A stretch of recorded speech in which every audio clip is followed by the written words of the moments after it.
નમસ્કાર દોસ્તો, સ્વાગત છે આપ સર્વનું તમારી પોતાની YouTube channel ocean coaching classes પર। મિત્રો, ધોરણ 8ની જે સ્વ અધ્યયન પોથી છે તેનો ભાગ 2 આવી ચૂક્યો છે અને ધોરણ 8ની સ્વ અધ્યયન પોથીના ભાગ 2ની અંદર આપણને જે હિન્દી વિષય આપેલો છે તે હિન્દી વિષયના પાઠ નંબર 4 ઉઠો ધરા કે અમર સપૂતો નું સંપૂર્ણ અને સચોટ સોલ્યુશન આપણે આ વિડીયોની અંદર જોવાના છે।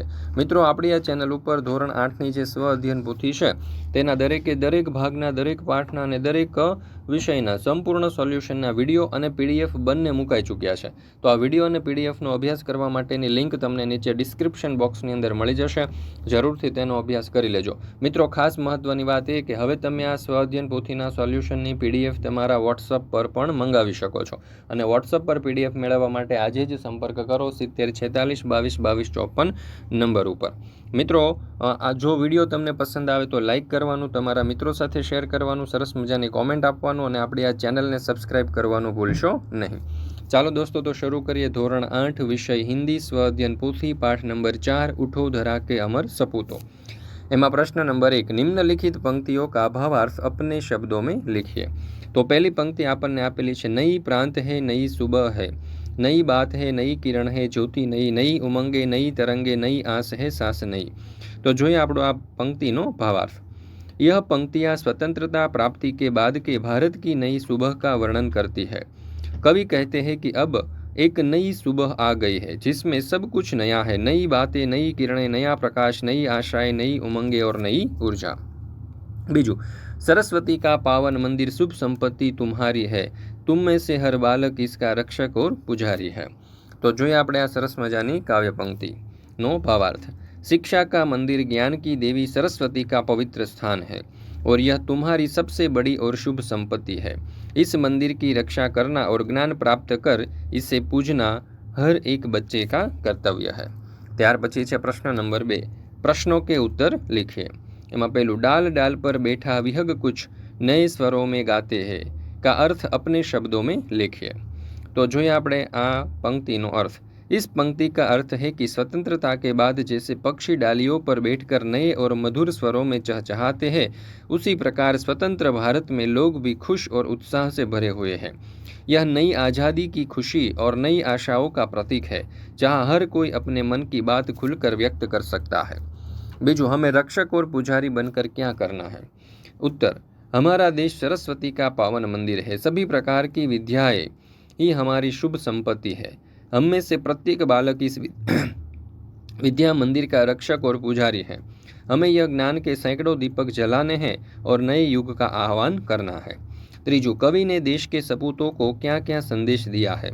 उत्तर, कई कवि देश के सपूत को संदेश देते हुए कहते हैं कि अब हमारा देश स्वतंत्र हो चुका है, अब तुम्हें देश का नव निर्माण करना है, स्वतंत्रता का लाभ जन जन तक पहुंचाना है।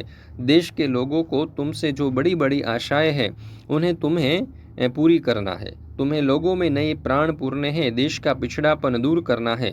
इस प्रकार कवि ने सपूतों को देश का नव निर्माण करने का संदेश दिया है। ત્યાર પછી ચોથું, कवि नया राग कहाँ भरने के लिए कहते हैं, क्यों? उत्तर, कवि ने इस नए युग की वीणा में नए राग भरने को कहा है क्योंकि आज हमारा देश गुलामी से आज़ाद हुआ है और स्वतंत्रता के बाद देश में नया युग आया है। ત્યાર પછી છે પ્રશ્ન નંબર 3, प्रश्नों के उत्तर लिखिए।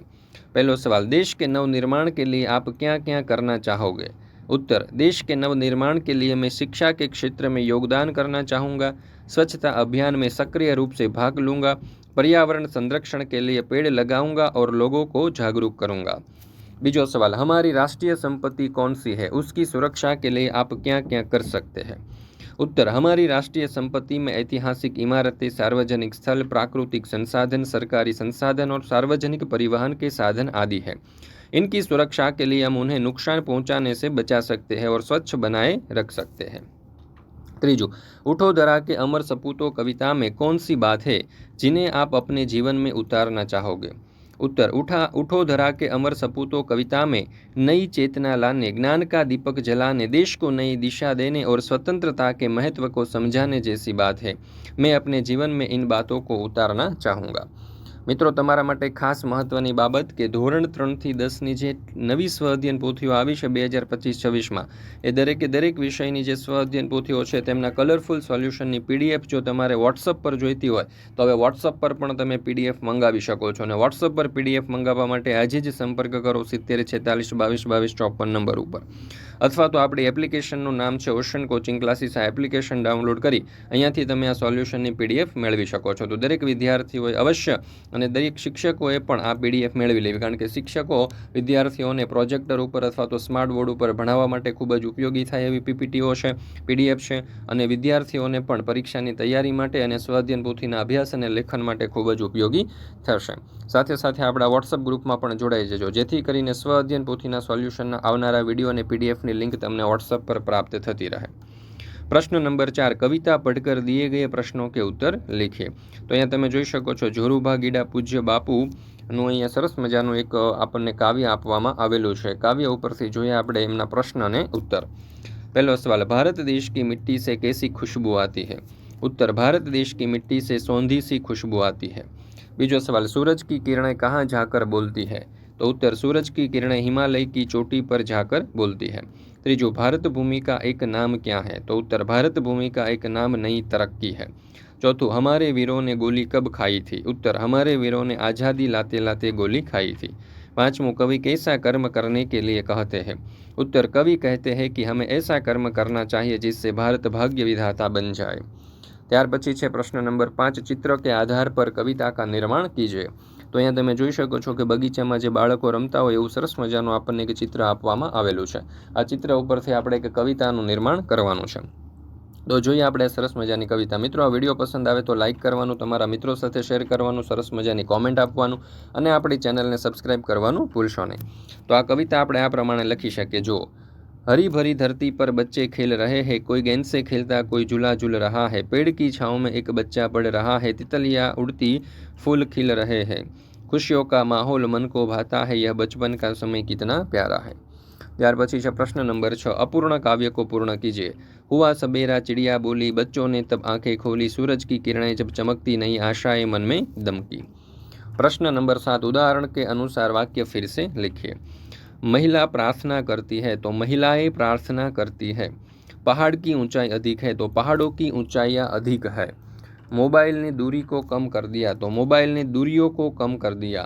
मैं किसी की बुराई करना नहीं चाहती, मैं किसी की बुराइयाँ करना नहीं चाहती. लकड़ी की लंबाई ज़्यादा है तो लकड़ियों की लंबाई ज़्यादा है.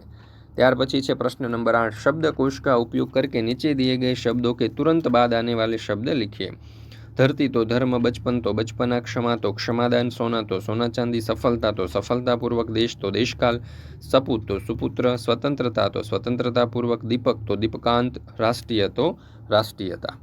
મિત્રો, ધોરણ 3થી 12ની કોઈ પણ પ્રકારની PDF જેમ કે સ્વ અધ્યયન પોથી, સમજૂતી, ગાલા સ્વાધ્યાય પોથી, પ્રોજેક્ટ પ્રવૃત્તિ, અંગ્રેજી grammar unit test, Gujarati grammar assignment કે કોઈ પણ પ્રકારના સોલ્યુશનની PDFો તમારે જોઈતી હોય તો તમને મળી જવાની છે ઓશન કોચિંગ ક્લાસીસ પરથી.